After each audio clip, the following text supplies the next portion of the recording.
Hey guys, welcome back to the Man Cave Mushroom Lab here. Today we're going to talk liquid culture.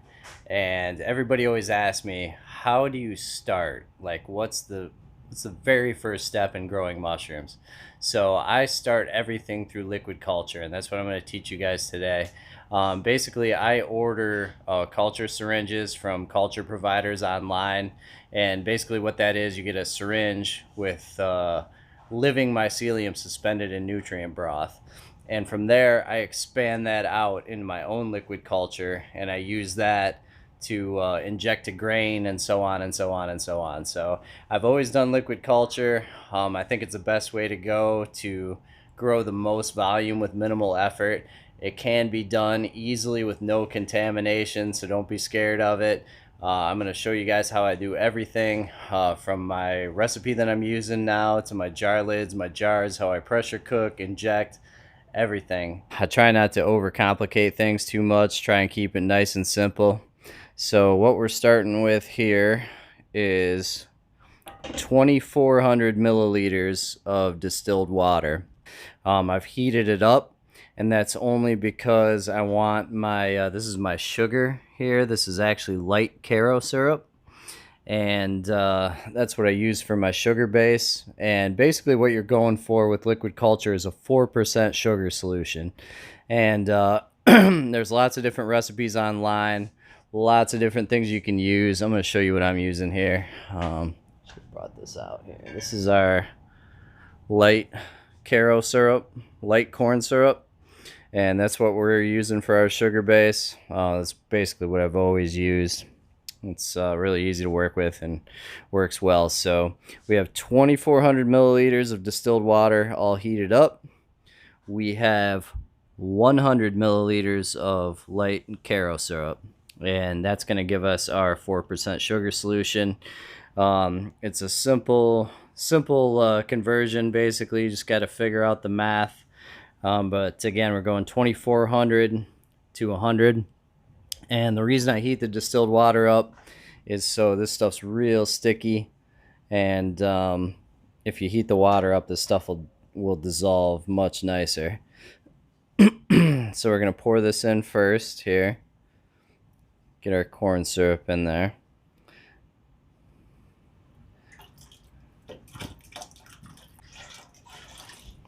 Okay, so the one other additive we're going to add is some soy peptone. So this is it's a great nutrient. You can get this from mushroom growing websites, Amazon, eBay. This stuff's all over the place. Just look up soy peptone. It's basically a kind of a yellowish brown powder like this, and this is 4 grams actually.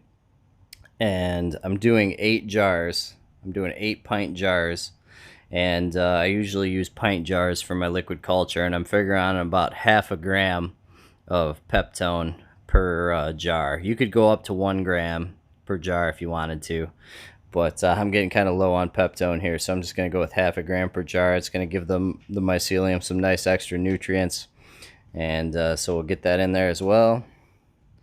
And now we're just going to have to do some stirring here and mix this all up. Alright, our liquid culture is all mixed up here.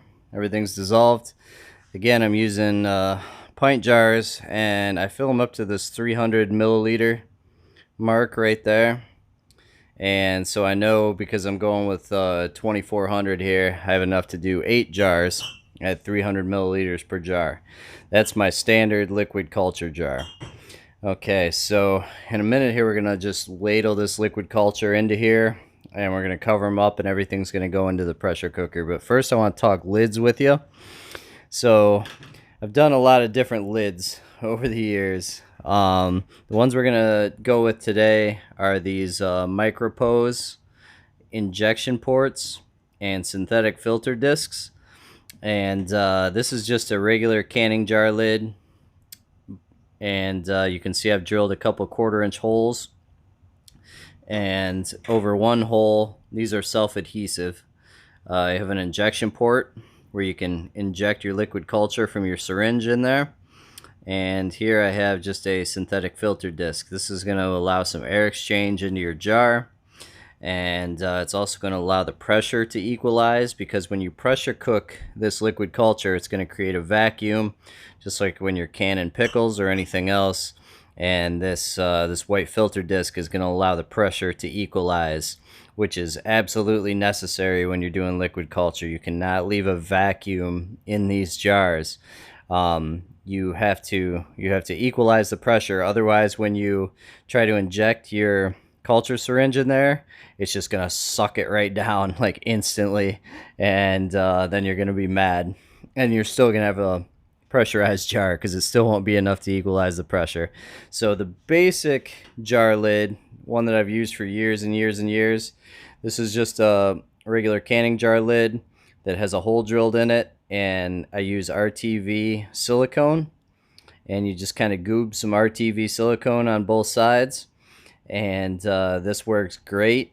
You can inject through this literally hundreds of times before you lose integrity in terms of an injection port. One thing I want to get across to you is that you do not need air exchange in liquid culture jars this size if you're only using your liquid culture to, say, inject to grain to get grows started. I've used these just like this for years and years and years, and with no air exchange. And these will be good for a year, and they'll work great just injecting them to grain over and over and over again until you use up the jar. The problem with these is like I said, when you pressure cook these, there's nothing to equalize the pressure, so these jars are going to be in a state of vacuum when you pull them out of the pressure canner, which means you need to go through a process that I'm not going to show you today, but you can use a sterilized syringe to kind of aspirate these and allow sterilized air to flow into the jar to equalize the pressure. But we're going to go with these Microppose injection ports and filter disc setup today. I'll put a link in the description to where you guys can get these. Basically, they just come on a sheet, and you peel them off, and you just stick them over a 1/4-inch hole that you drill in a canning jar lid, and they're pretty much good to go. So basically what I'm going to do is I'm going to ladle 300 mils of our solution into each jar, and then we're going to pop the lids on with rings. And for the finisher, I'm going to put just have some aluminum foil lids here too. I'm going to put over the top, and just to help keep any contamination out. It seems to work a little better in my experience. I have very little contamination not using the foil, but I basically have no contamination when I do use the foil. We have all our lids on here. You can see the liquid culture is a nice light amber color. That's from the Peptone that gives it that color. And again, we got our lid, a ring, and we're just taking the foil. Just a simple aluminum foil lid.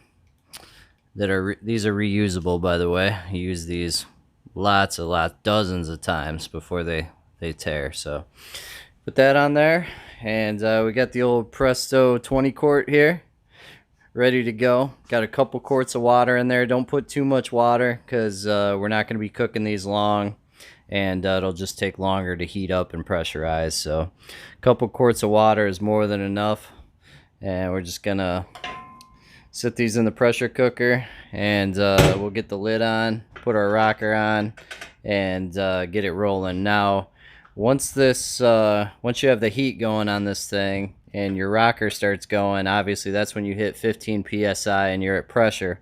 Once you hit 15 psi with this liquid culture, you want to go about 25 minutes. That's what I do. You don't want to go too long. Definitely don't go an hour or so like you would do with grain. 25 minutes is more than enough. So we'll get these in here and get the PC running and go from there. Pressure cooker's all packed up. We got it sitting on our Waring Pro 1300 watt side burner electric, and we're just gonna put our lid on here.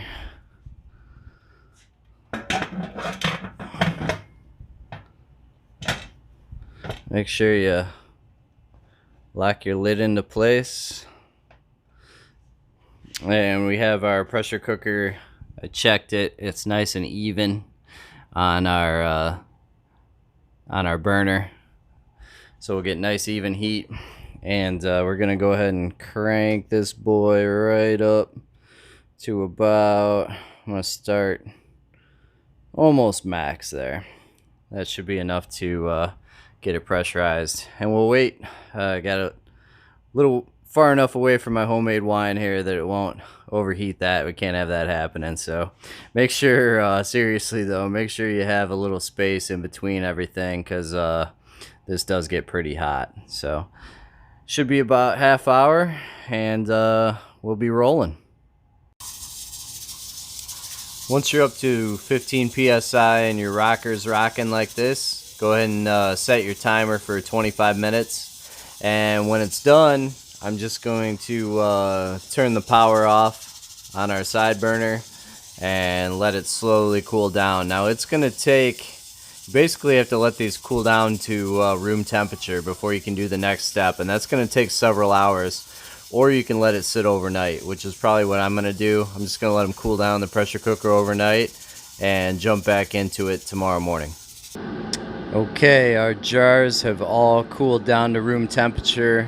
I have the laminar flow hood running here, so I'm going to try and talk loudly. Hopefully you guys can hear me. The laminar flow hood is really useful. If you guys are going to really get into this hobby, growing mushrooms, you want to go ahead and build yourself one of these. You can build one for around $400. You can also buy them online for about twice that. There's tons of plans online and on YouTube on how to do it, so I'm not going to bother with that. But I would definitely recommend getting yourself one. It gives you a sterile airspace. That's a medical grade HEPA filter, and I have a nice filtering, it's filtering out all the contaminants in the air, and I have a nice sterile airspace to work with here. But for doing liquid culture, that's one other nice thing about this process is you don't have to have a laminar flow hood to pull this off. You can make yourself a simple sterile air box, or you could even do this if you're just in a really clean room. And I know some people do it just they get away with just doing it in the open air, as long as the room's nice and clean, everything's sprayed down. I've sprayed down all the surfaces around here, including the jars, my propane torch, syringes, everything, my hands. I'm wearing nitrile gloves, and I'll continually spray my hands with rubbing alcohol as well, 70% rubbing alcohol. And I have a spray bottle here all ready to go. That's just 70% isopropyl. So you want to have that handy as well. Now we are going to be working with flame and alcohol, so be careful. Alcohol is very flammable, and you don't want to mix the two together. So what I'm going to do is I'm going to have the camera set up over here overlooking my workspace while I'm actually doing the inoculation, so you guys can see how I do it. We have our 8 jars here. They're all cooled down because we use the synthetic filter discs from Microppose. The pressure is equalized, so we don't have to worry about doing that. When you pull your jars out of your pressure cooker, make sure you check and see that the rings are nice and tight. Pretty much every one of these loosened up just a little bit, and leave the foil on. But before you even pull them out of your pressure cooker, just carefully tighten those rings back down to make sure that your lids are on nice and tight.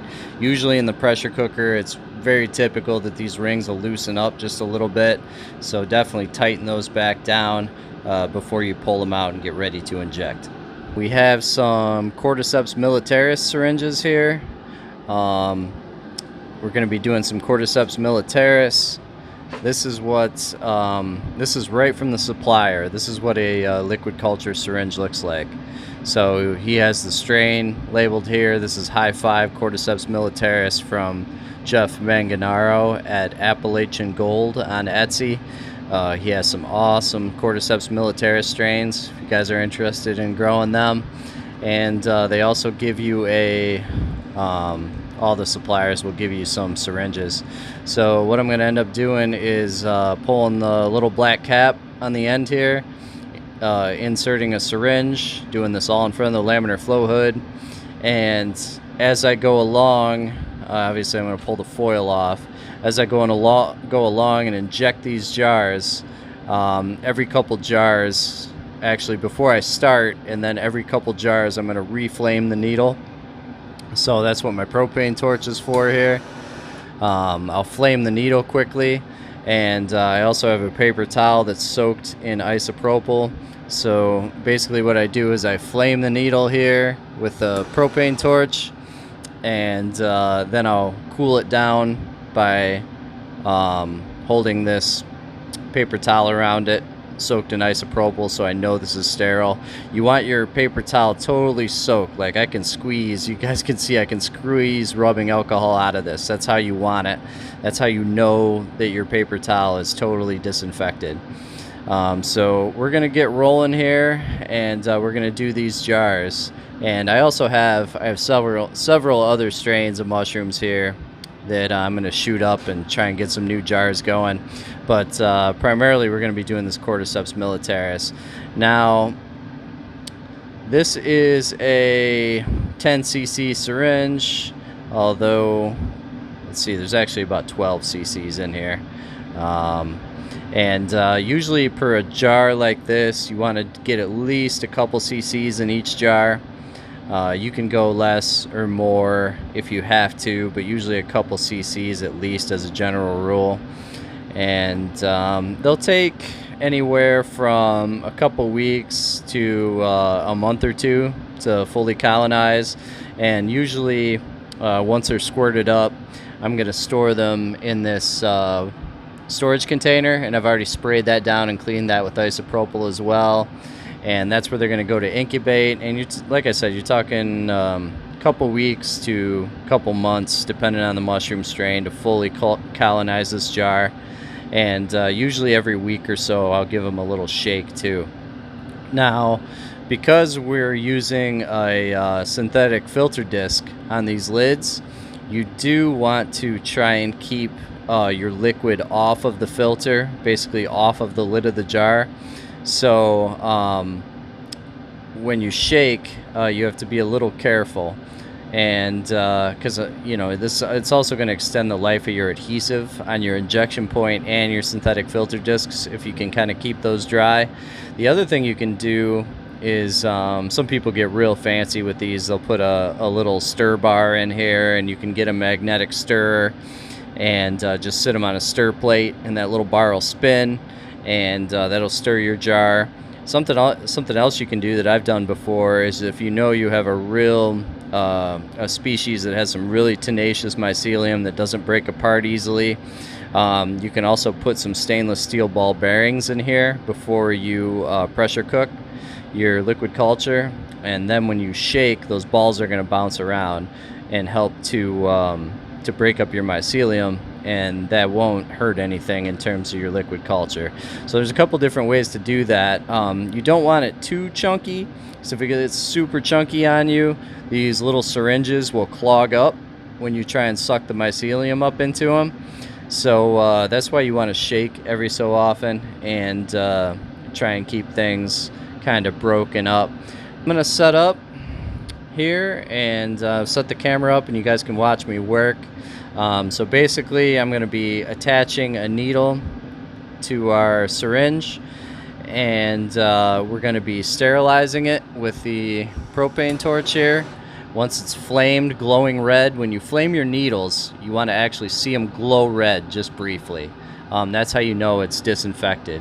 So once we flame the needle, we're going to just cool them down in our alcohol-soaked paper towel, and then we're going to get injecting. And every few jars, we'll be reflaming and disinfecting our needles.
Okay, we got them all shot up here. One thing forgot to mention previously is you always want to have a bubble in your syringe. That allows you to shake the syringe and kind of loosen the mycelium up. Pretty much, you know, if you get a syringe from a reputable supplier, it's going to have a bubble in it, so you can shake it. Always make sure you also have a bubble in your own syringes once you get making your own stuff here. But our jars are all shot up. I put quite a bit in some of them, way more than 2 cc's. Obviously, I had some older syringes that I just wanted to use up. So the more the merrier, really, in terms of shooting these things up, but usually just a couple cc's is plenty for a pint. And also, I just used a Sharpie to label them as I was going along. Obviously, I sprayed the Sharpie down too with alcohol. You want everything on your table to be sterile.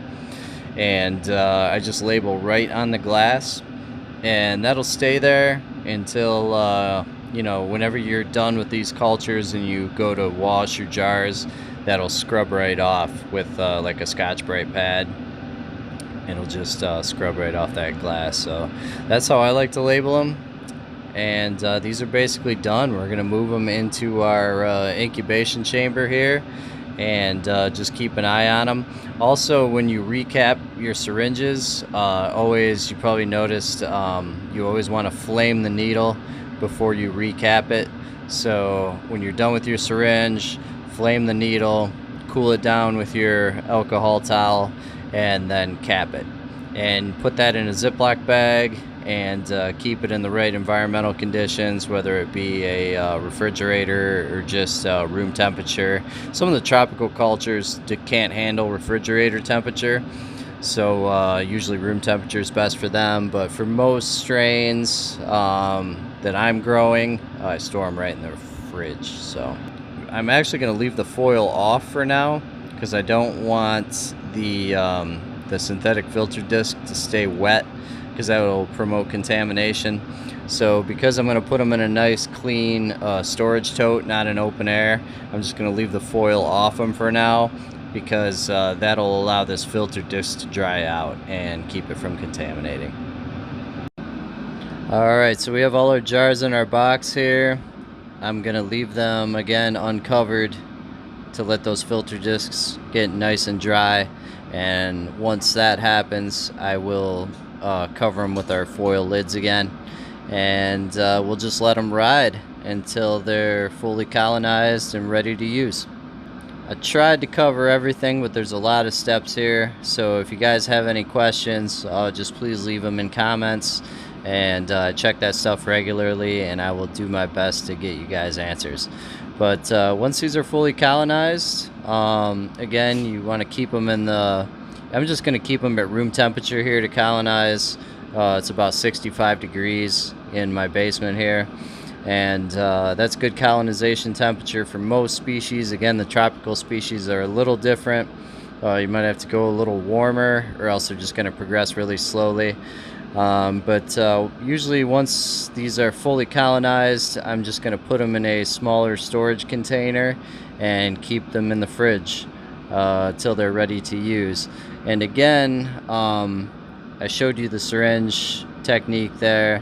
When you're ready to draw from these, you just want to tip them this way so that your injection port is on the bottom, and your liquid culture solution will be up against the injection port, so you can go ahead and suck some of that out, but you won't be getting your filter disc wet with the liquid culture. So again, the filter disc makes it easy because it equalizes the pressure for you and it gives some air exchange to your mycelium, but the trick is keeping it dry.